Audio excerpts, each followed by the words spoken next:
15 বছর বয়সে।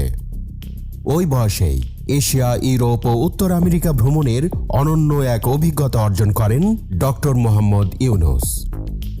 আজকের ডক্টর মোহাম্মদ ইউনূসকে পুরো পৃথিবী চেনে।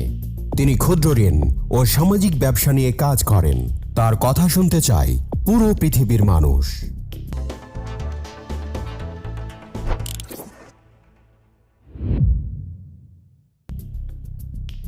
ডক্টর মোহাম্মদ ইউনূস 1940 সালের 28 জুন চট্টগ্রাম জেলার হাটহাজারী উপজেলার বাথুয়া গ্রামে জন্মগ্রহণ করেন। তার বাবার নাম হাজী দুলা মিয়া সওদাগর এবং মায়ের নাম সুফিয়া খাতুন।